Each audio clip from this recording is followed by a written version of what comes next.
আসসালামু আলাইকুম, welcome back to my channel. প্রথমে আমি কিছু মশলা একসাথে ব্লেন্ড করে নিচ্ছি, আর এই মশলাটা হচ্ছে অন্যতম একটা মশলা যার জন্য আমি দেখিয়ে দিলাম। আর এর সাথে রয়েছে দারচিনি, এলাচ, গোলমরিচ, লবঙ্গ এবং জিরা, আর সাথে রয়েছে পেঁয়াজ রসুন। আমি ভালো করে ব্লেন্ড করে নিয়েছি। প্রথমে এখানে নিয়েছি 1 কেজির মতো মাংস, আর এখানে 4 টেবিল চামচের মতো আমি এই ব্লেন্ড করা মশলাটা ইউজ করছি। মাংসটা নিয়েছি হাড্ডি চর্বিযুক্ত 1 কেজির মতো মাংস।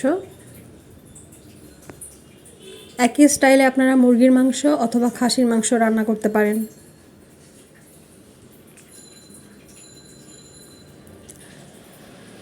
পরিমাণ মতো মরিচের গুঁড়ো ইউজ করছি। আপনারা চাইলে আপনাদের টেস্ট অনুযায়ী ঝাল কমিয়ে বাড়িয়ে নিতে পারেন।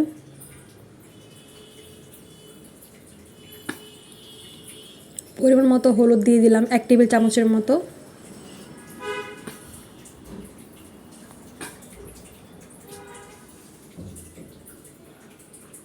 আর স্বাদ মতো লবণ ইউজ করছি।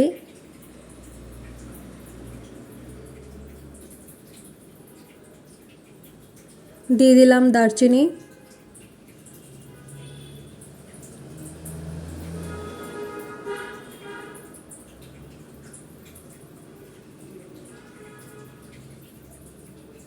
দিয়ে দিলাম ধনে গুঁড়া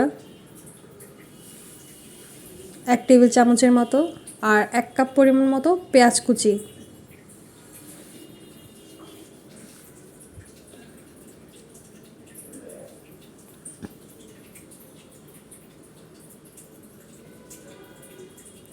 দুইটা তেজপাতা ইউজ করছি।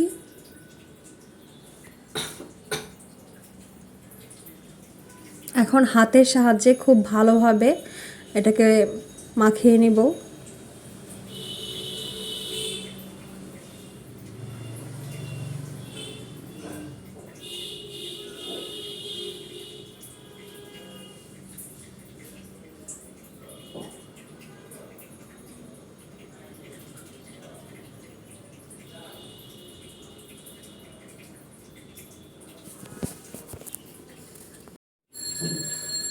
আর এই মাংসে যেহেতু অনেক পরিমাণে তেল রয়েছে, সেজন্য আমি এখানে সামান্য তেল ইউজ করেছি, মানে 3 টেবিল চামচের মতো। পরবর্তীতে কিছুটা তেল অ্যাড হবে।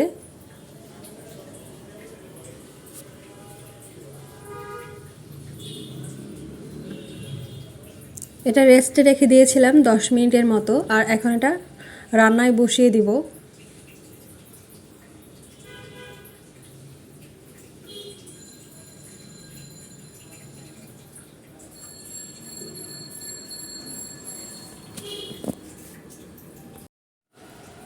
আমি কিন্তু কোনো ধরনের পানি ইউজ করিনি প্রথমেই, সেজন্য দেখতে পাচ্ছেন একদম পানিগুলো শুকিয়ে মাংসের যে নিজস্ব পানি রয়েছে সেটা শুকিয়ে গেছে, আর তেল ভেসে চলে এসেছে।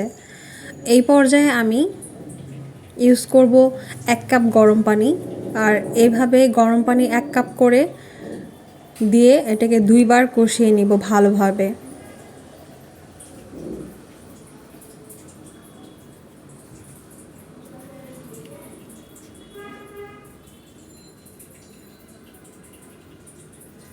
কষানো হয়ে গিয়েছে প্রথম স্টেপ।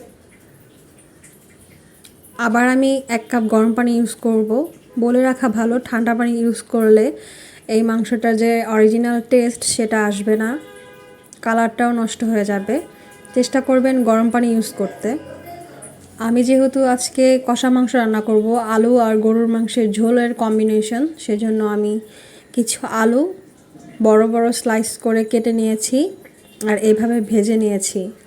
আর 2 বার কষানোর পরে আলুগুলো এটার সাথে ভালোভাবে ইউজ করে কষিয়ে নিব 5 মিনিটের মতো। আর ওইখান থেকে ভেজে রাখা তেল, সেখান থেকে 1 টেবিল চামচের মতো আবার ইউজ করলাম। এতে করে মাংসের গ্রেভিটার মধ্যে এই তেলটা মিশে গিয়ে খুব ভালো একটা ফ্লেভার আনবে, আর খেতেও খুব ভালো টেস্ট লাগবে।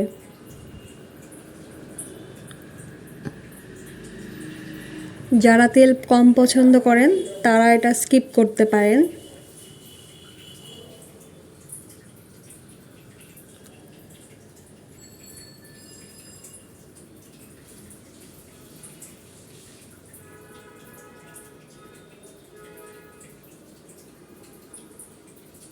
আমি 2টা দেশি রসুন এভাবে ভালো করে খোসা ছাড়িয়ে এভাবে দিয়ে দিলাম। এটা অপশনাল, আমি পছন্দ করি এভাবে, আপনারা চাইলে এটা দিতে পারেন অথবা স্কিপ করতে পারেন।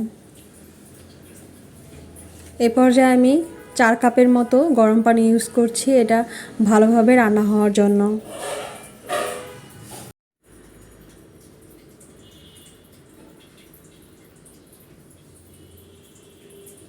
20 মিনিটের মতো রান্না করব।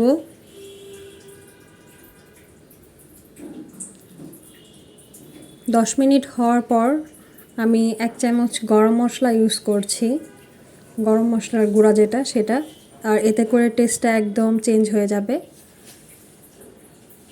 আর কালারটাও চেঞ্জ হয়ে যাবে।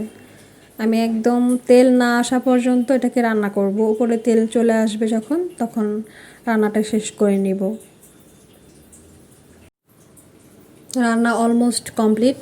এই তো এখন আমি একটা বাটিতে নিয়ে নিয়েছি আর এটার কালার দেখতে পাচ্ছেন, আর সব কিছু মিলে টেস্ট মাশাআল্লাহ খুব ভালো ছিল। আপনারা চাইলে বাসায় এইভাবে ট্রাই করে দেখতে পারেন, আর সত্যি বলছি একটা অসাধারণ টেস্ট পাবেন। আর আমি যেভাবে রান্না করেছি সবগুলা স্টেপ ফলো করলে আপনারা নতুন একটা টেস্ট পাবেন। আশা করছি আপনাদের ভালো লেগেছে। ভালো লাগলে আমার চ্যানেলটি সাবস্ক্রাইব করবেন, কমেন্ট করে জানান কেমন হয়েছে।